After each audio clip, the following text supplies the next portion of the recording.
all doing? I hope you're doing well. My name's Matthew, and I post videos every Monday and Friday. So if you love the tingles, tingles, tingles, tingles, tingles, tingles, tingles, tingles, tingles, tingles, tingles, then hit that subscribe button because you are in the right place. Today we are going to be looking at an unsolved unsolved case. I guess it is a mystery, but an unsolved case that was recommended by the amazing Adriana. Thank you again for your suggestion. And we're going to be looking at the case of Mellissa Witt. And first of all, she is stunning.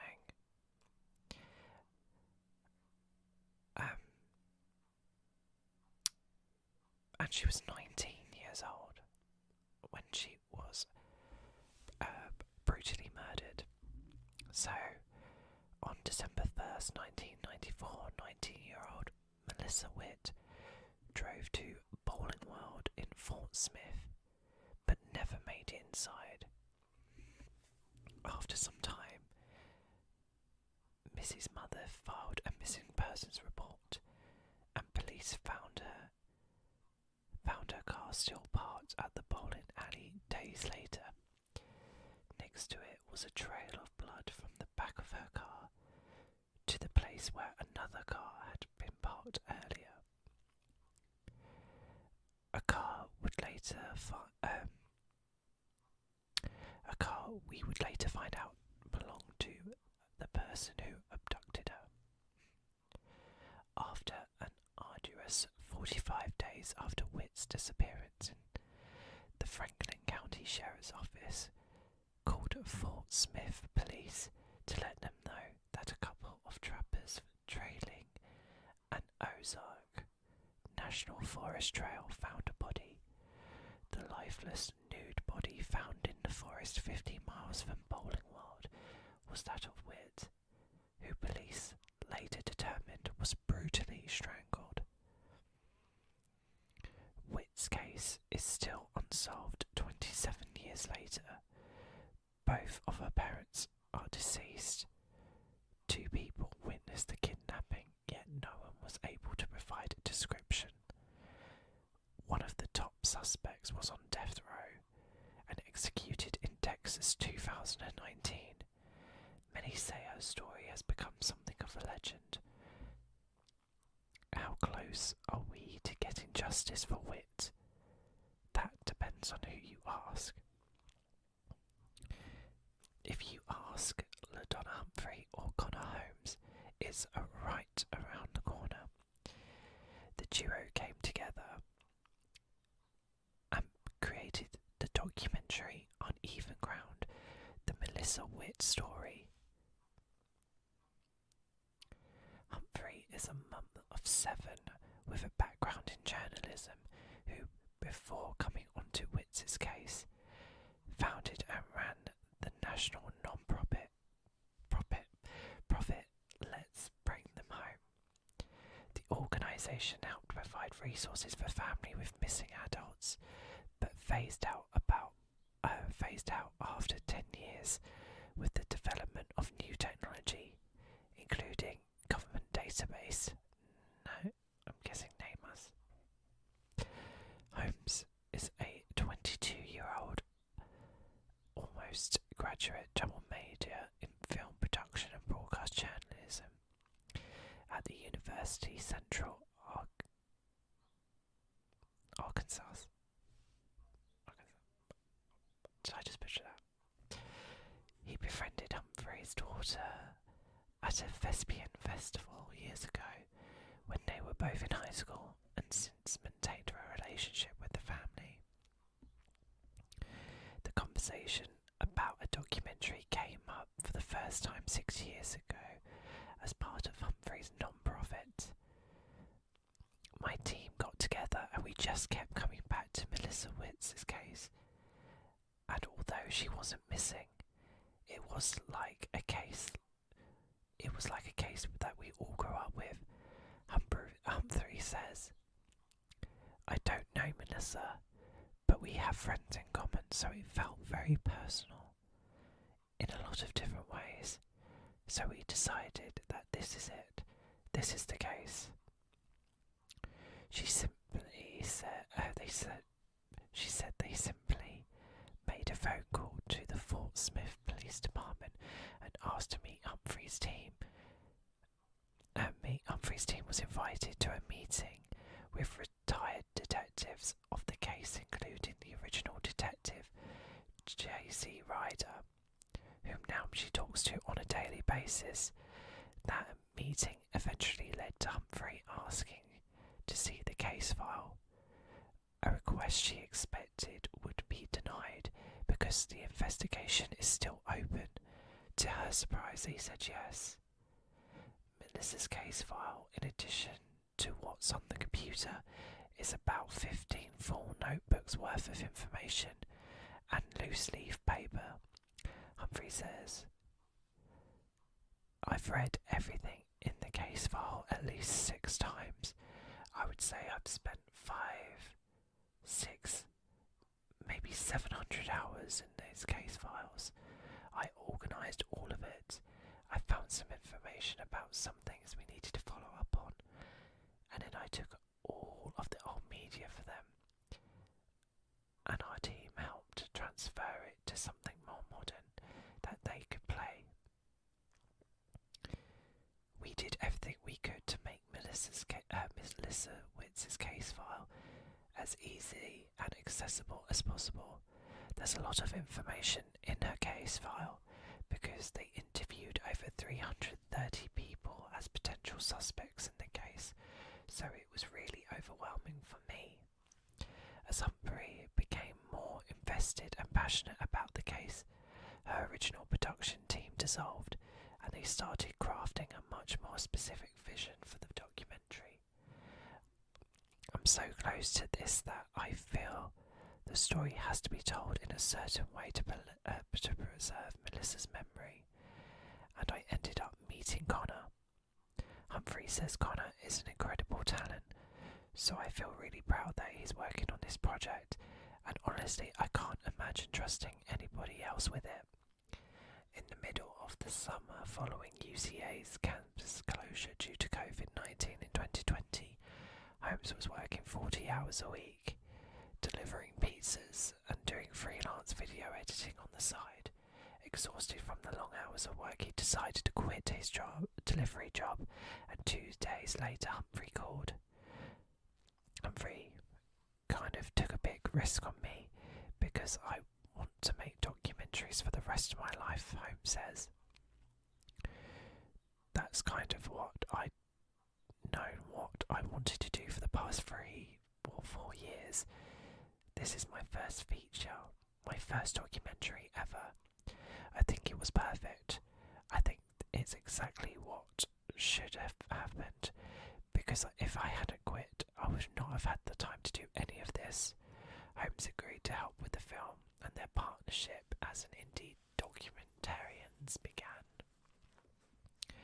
After Holmes was caught up on the details of the case, the two of them were exposed to the part of the investigation that would be a turning point for the both of them. Detective J.C. Ryder asked if they'd like to visit the place where the body was found. I said okay, this needs to be part of what we're doing. So let's go and see where they found Mellissa, Humphrey says. And I remember that day, it was cold. We were standing in front of the Fort Smith Police Department, so we could decide who was going to ride with who. And he said, well, let's go to the dump site. And I remember thinking, dump site? Wow, you don't think of it like that. The entire hour-long drive out to Ozark National Forest, that's all I could think about. He called it a dump site. She was 19 years old. When they got out of the car, Ryder looked at them and said, if you screamed right now, nobody would hear you.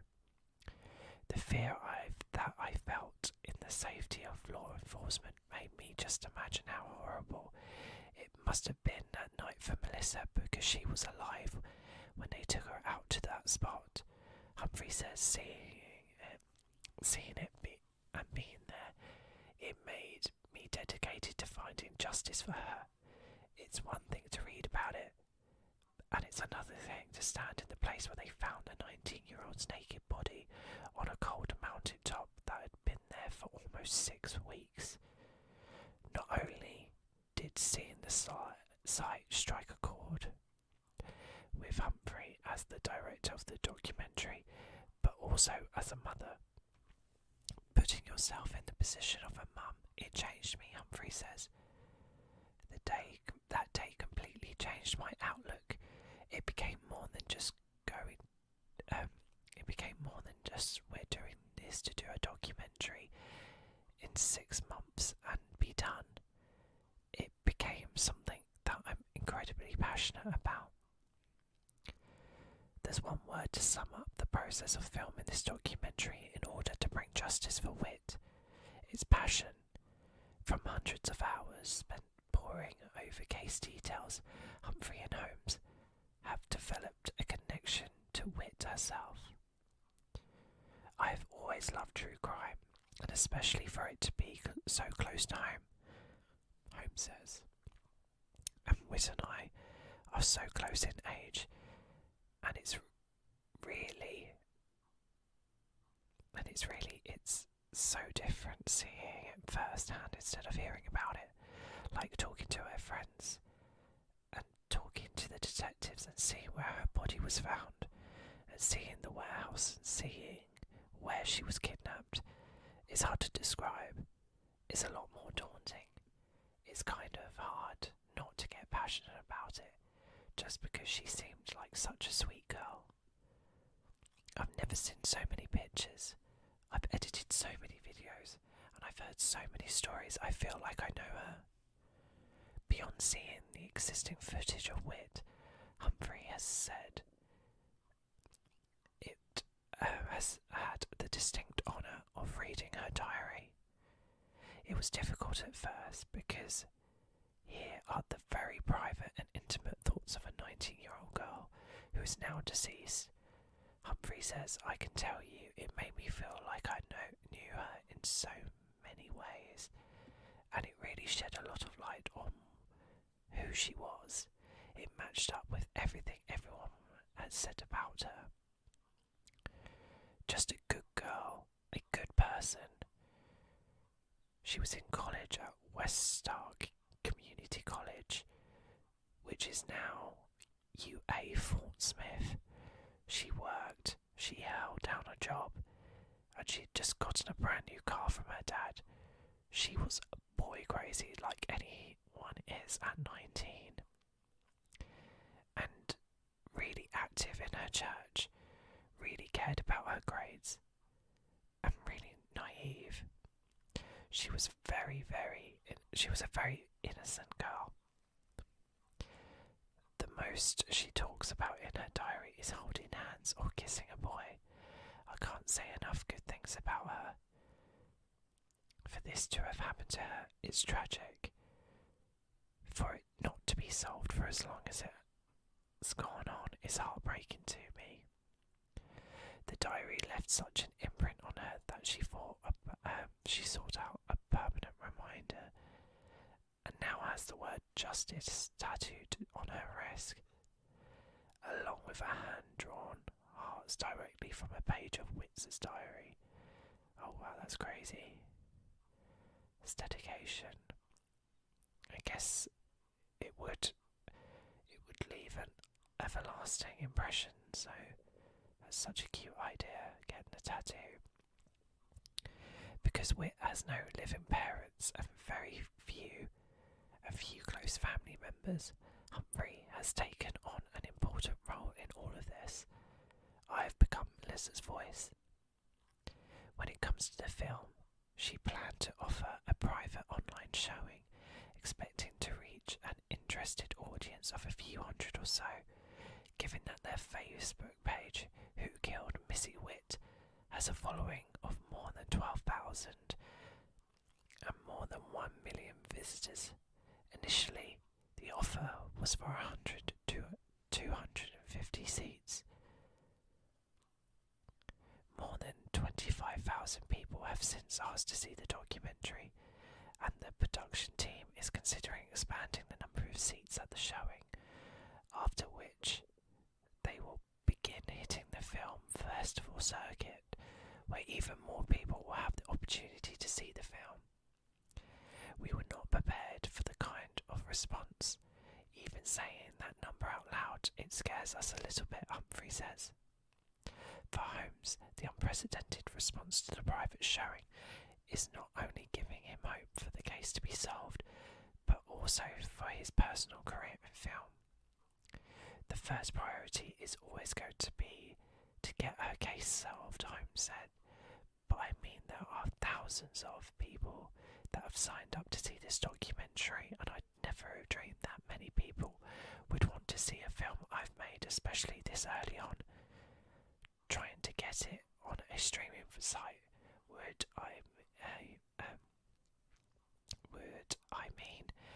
could literally make my career for the rest of my life. Holmes has been reflecting on his time at UCA and now as a passion, and how the passion he's developed from working on the documentary has shaped his love of film.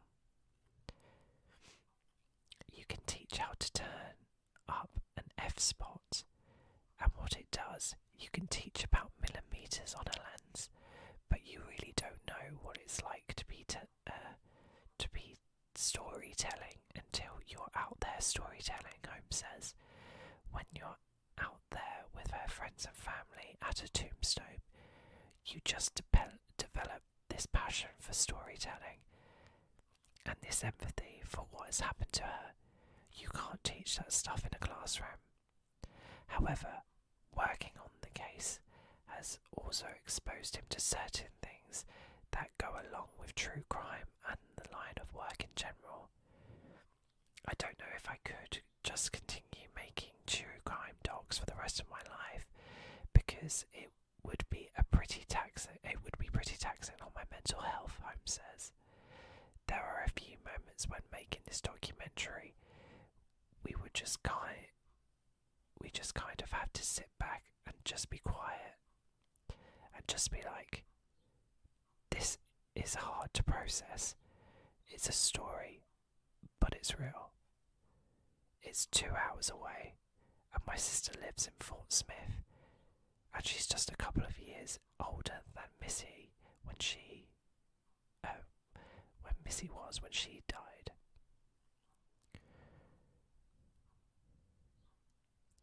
Humphrey has also experienced a dark side on working on such intense case, citing unnerving instances where strangers would call her phone, show up to her house, and even approach her in public.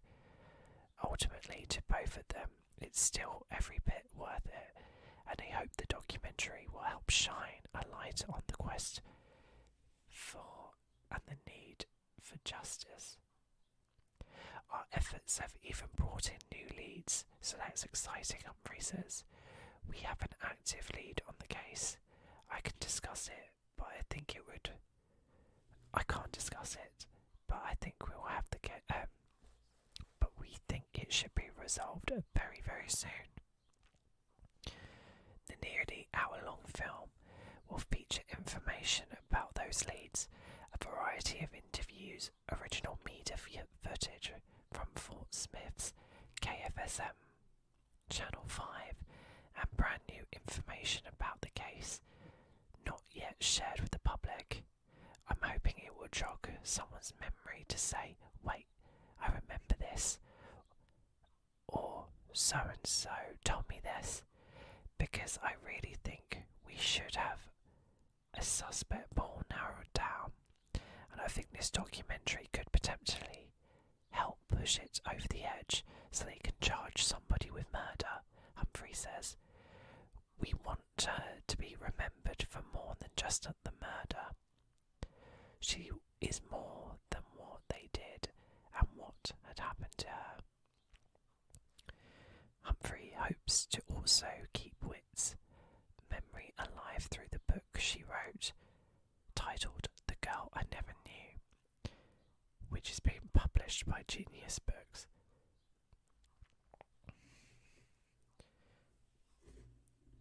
I believe the answer is out there, Humphrey says. I think it's just somebody who needs to be brave and come forward. There's a picture of the tattoo, and it's beautiful but also haunting, knowing that those hearts were taken from the pages of Melissa's diary. She was such a natural beauty as well. Like if you want to do more research in this case, it's very interesting. Let's have a quick look to see if that other information was made public.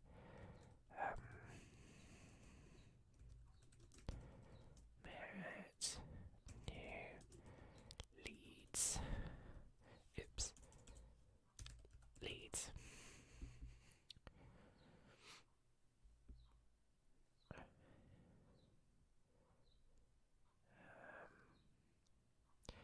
Oh wow, this is interesting. So the Sun have posted a story about 4 days ago.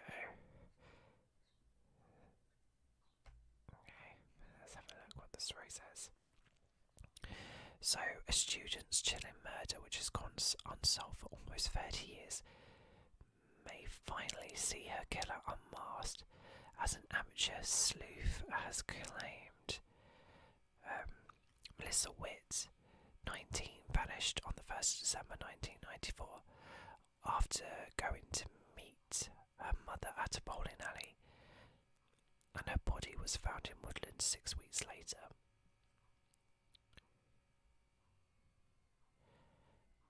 Oh my god. So,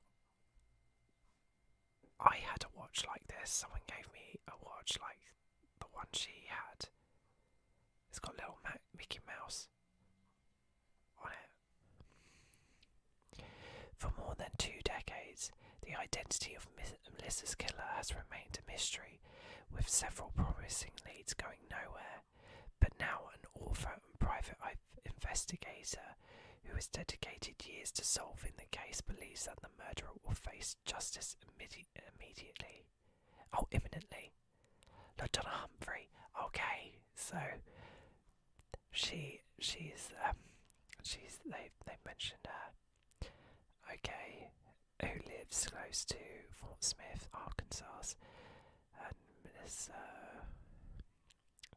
and where Mellissa grew up and was last seen, told the US Sun why she believes the savage crime is on the verge of being solved, and why she ruled out the most likely suspect. She had been strangled and her body placed by a headstone-shaped rock some 45 miles away from her home. Mellissa had gone to meet her mother following an argument on the day of her disappearance, but her clothes and belongings were never found. Detectives said the team was planning to surprise her mother at the bowling alley, but never made it. Cops found blood in the parking lot and apparent signs of a struggle. A major campaign was launched to find the killer, with billboards being put up, flyers handed out, and a tireless door-knocking campaign led by Melissa's late mother. For a while, the police suspected a convicted killer, Larry Swearingen, of being behind Melissa's murder.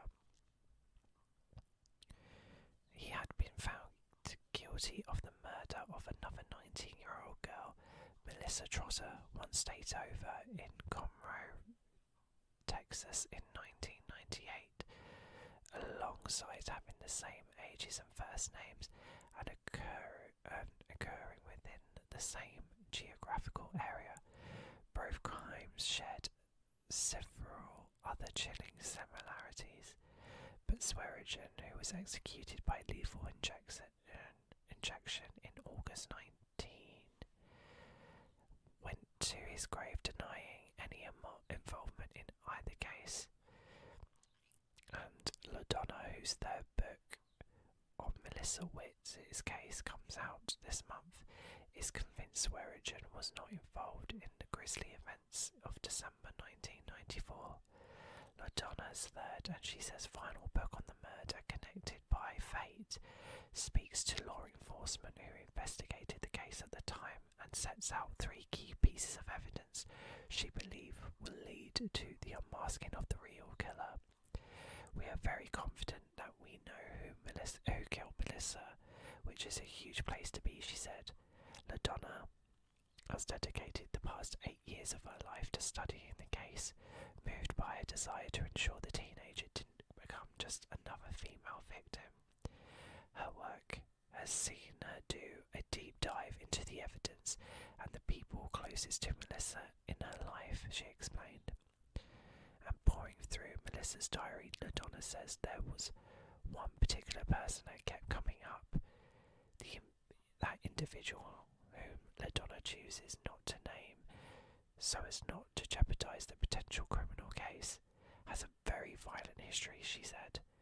Almost 24 people came forward to talk about the violence that they had experienced at his hands, she said. This included women who had dated, been abused by, and been beaten and strangled by this suspect, she said. The true breakthrough, LaDonna explained, came when she spoke to a former roommate of the man she believed to killed Mellissa. That started a chain of events that led us to where we are today, she said. The roommate told her that one night the suspect had told her he was supposed to see Mellissa the night she disappeared. He also had in his possession a woman's Mickey Mouse watch that he kept on display. Mellissa was wearing a Mickey Mouse watch that was stolen by her killer, and alongside with her other possessions, which further made the fact such an item on display in the apartment more suspicious. He fits the profile given by the FBI of Melissa's killer, LaDonna added, and he has been in prison. Of the watch, she says, can we prove that was Melissa's until we get our hands on it? No, we can't, but after a while it becomes more than just a coincidence. All of these things start building a circumstantial case that needs to be pushed by investigators further to find the evidence they need to bring him to justice. A third key piece of evidence that for LaDonna after the watch and a former roommate was the chance to re-hypnotise one of the witnesses in the bowling alley parking lot, who overheard an argument between Mellissa and the man she suspects to be her killer. It has been an intense journey for me, she said. The book follows how that unravelled and pointed to this particular suspect.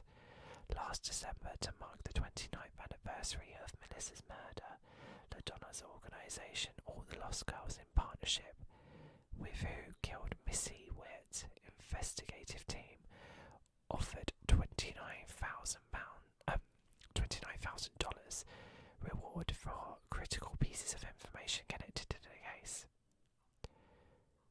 Anyone with relevant information is asked to call 1-800-440-1922 or email whokilledmissywit@gmail.com. On her confidence that the murderer will be named and charged imminently, LaDonna says she addresses Melissa's killer on the final page of her book. I say I made a vow to you, she said. I want to be able to say I have done everything I can to bring this case the exposure I can and do all the investigative work to help. The US Sun has approached the Fort Smith Police Department for comment. LaDonna Humphrey's latest book, Connected by Fate, is out now. And there's a picture. I put the link to this article, but there's a picture of the suspected killer and a picture of Melissa's watch. But I swear to God, I had that watch.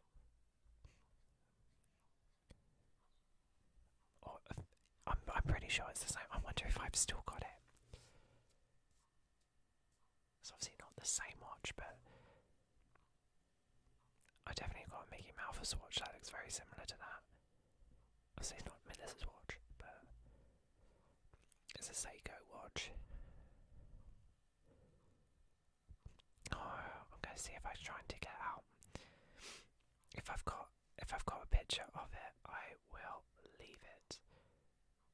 I will take a picture and post a picture on my Instagram. Couldn't think of the words. I'll put the link to my Instagram down below, and I'll see if I can try and dig out the watch. I wonder if I've still got it. I'm not sure. I'll have a look.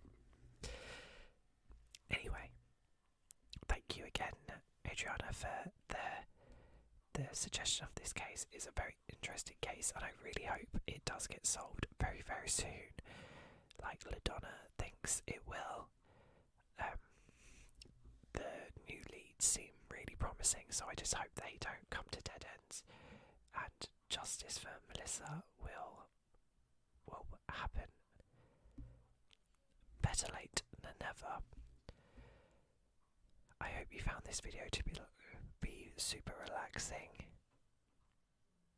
If you are still awake and you enjoyed the video, give that a little subscribe, a little cheeky like if you would like to do me a favour. And if you are fast asleep, then sweet dreams, and I shall see